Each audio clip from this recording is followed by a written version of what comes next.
how important is it that we have this race in Germany and in Berlin?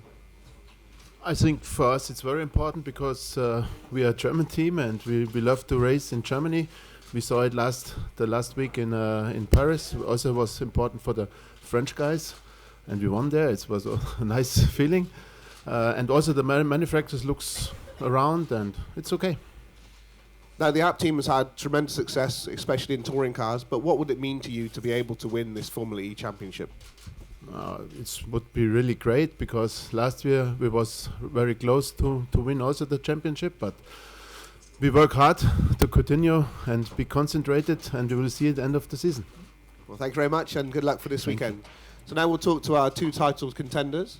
Lucas, in Paris, you became the first ever driver to win back-to-back Formula E races. How do you rate your chances of making it a hat-trick tomorrow? Well, first of all, thank you everyone for being here. Very important weekend for us, our home race, as Hans told us. I think, like I told in Paris, my approach is roughly the same. The championship title is completely open, and I don't do calculations. You just try to optimize the weekend. Of course, we're gonna try to win it. We're gonna try to make the best out of it, but we have very tough contenders. Every Formula E race is a completely different race. It's a very short day for pre-practice, qualifying, and race. So one small mistakes or one small problem can lead to a bad weekend. So of course we try to optimize, get the most amount of points possible. But because there is 90 points still on the table, everything is very open. So really being in front of the championship or behind or here or there, we just try to get a good weekend. Now, you and Sebastian also race in the World Endurance Championship. And we saw at the race at Spa, you had some pretty close action. There's clearly a lot of mutual respect between the two of you when it comes to racing on track. Yeah, we had a very successful Spa race for Audi with our first victory, but that was only due because they had a reliability problem. They were leading the race comfortably, and they were quicker than us through that phase of the race. And when we were fighting, was just really one time that they were. Sebastian was overtaking me. I overtook back, and then he overtook me back again very quickly on Blanchimont. And racing is about this. Is about the fighting. Everybody has respect for each other. Everybody's fighting on the.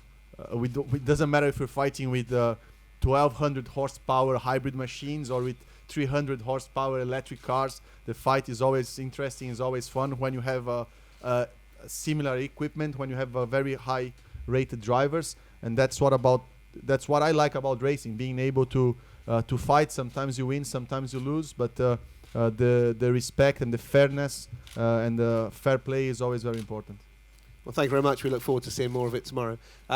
Sebastian, obviously with the race in Moscow that was planned for June the 4th being cancelled, there are only 3 races left now. How important does that make it for you to win this race this weekend?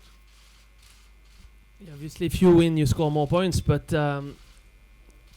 to be honest, whether we have one more race or one less doesn't really matter. It could go either way. It could be good or bad to have one more race. So, London, everything could happen. We never know really about the weather, and the track is so special. But here, yeah, obviously we want to win. We want to do the maximum, like Lucas said, but you don't really think about the championship. You're not going to do anything silly this year. Obviously, that's clear. But, you want to focus on small details, on the build-up to the race, to make sure you have a strong car for the race.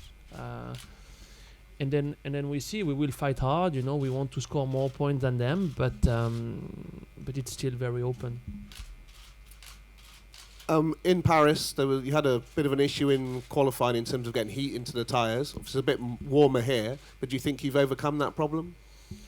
You never really know until you prove it, but I think we should be better, clearly. Looks like we will have to do a lot of saving in the race as well. So, this I think is good for us, to be honest. But we will see already in qualifying what happens. Paris was difficult because overtaking were difficult. So if you were not starting at the front, it was making it a bit more difficult. Where here, I think it's a bit more open to pass. But yeah, we focus as much as possible during free practice on qualifying to make sure we have a good starting grid. Well, thank you very much, and good luck for tomorrow.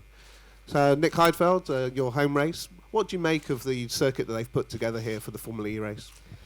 Obviously, we've not done it yet, apart from the simulator, which I did last week. It is the same length as Paris, I think. But when I did the first lap, I asked, was that it already? Because Paris was so twisty, it was very difficult and very enjoyable. At least on the sim, it was not so exciting here.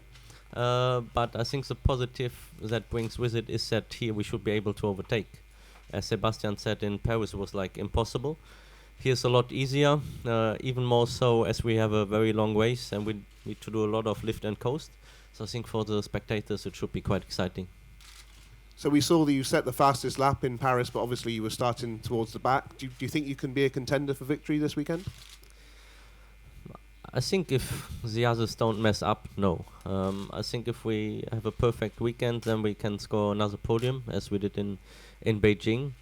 But there's still some cars this year stronger than us, which we know we sort of accept. Of course, we try our maximum, and we look forward to season 3, where I think Mahindra will do a good step forward. And I assume that all cars will be a bit closer together again. Well, thank you very much. Good luck for tomorrow. Daniel, yesterday you were out on the streets of Berlin driving your car around. I've seen some of the clips of the video. It looked amazing. Just tell us about the sensation of doing that. It was a fantastic event, a fantastic day. Being able to drive with your race car through the capital city of your country is something which is absolutely amazing. Something I will never forget. I had a great day. I've seen some pictures already from yesterday. From the outside, it looks even more spectacular than from the inside. It was just great, and I think was very important to also show the people in the city that we are here. Everyone was watching, everyone was looking. We stopped at the Brandenburger Gate. People were taking pictures like crazy. Everyone was looking, so was just great to do it. Now, we saw in Paris the fantastic reception that the French drivers got there. Do you think you and your fellow German drivers will get the same sort of response here?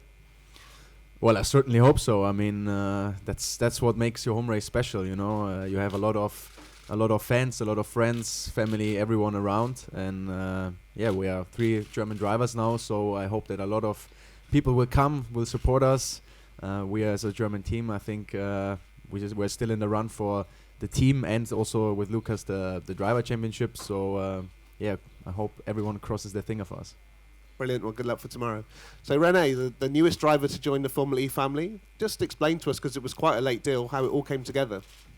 Actually, I was in contact with the team already, beginning of the year, because we know that there was a conflict with DTM for Da Costa and Berlin.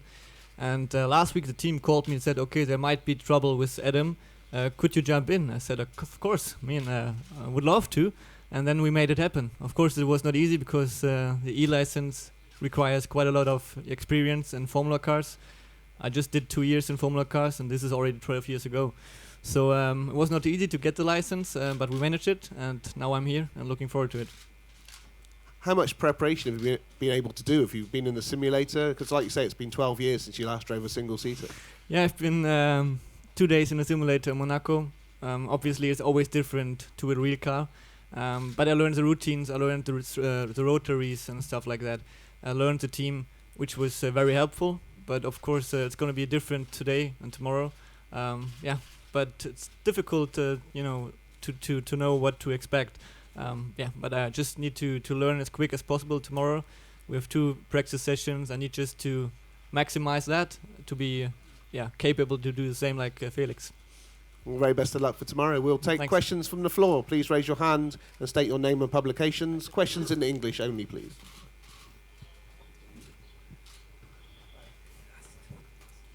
Luke Smith, NBC Sports. Lucas, Sebastian touched on the additional energy saving we're expecting this weekend.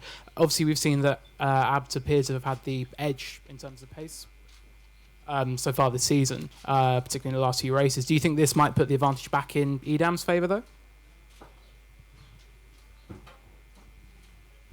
Well, the amount of energy saving here is similar to Mexico, so you guys have an idea in terms of how much it is, which is one of the highest of the season, or probably the highest of the season. Depends on really how much you consume. And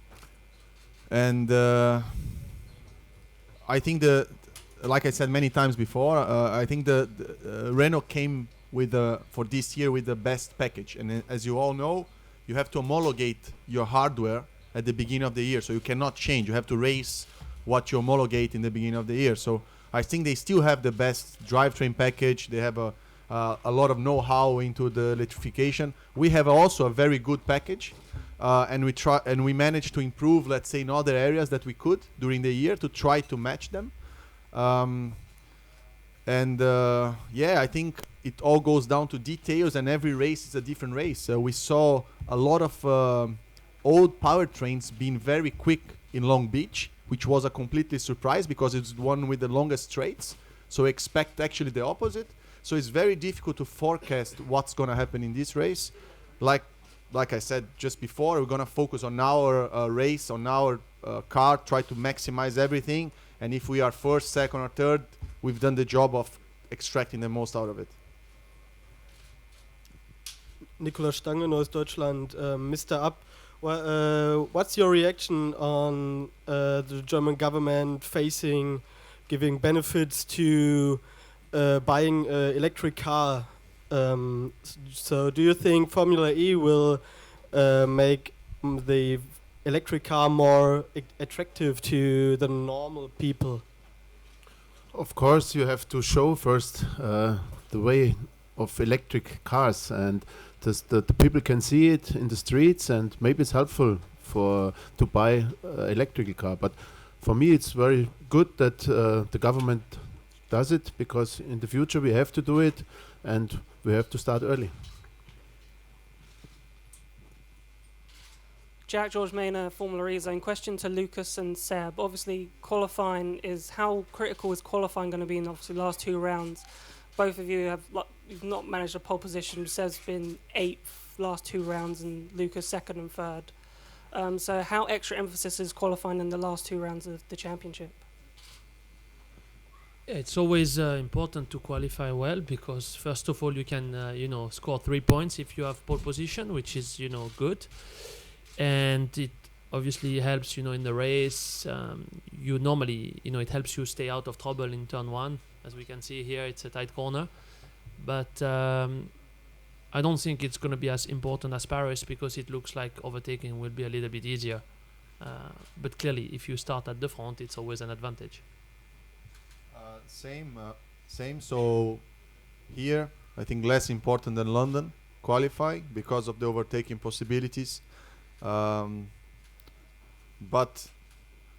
as you starting front, you use less energy to overtake. You can manage your energy better. So it's always a benefit, and it's always more difficult to overtake than to manage the position you are in. So we focus as normal. Any more question? Topher Smith, eRacing.net. Question for Renault. Where can you realistically expect to finish this weekend, and do you think this weekend might persuade you to pursue a full-time seat? Maybe you ask me after first free practice again, because I have no idea, to be honest. I have no idea. I don't know how the car will handle, and I don't know how strong we will be here.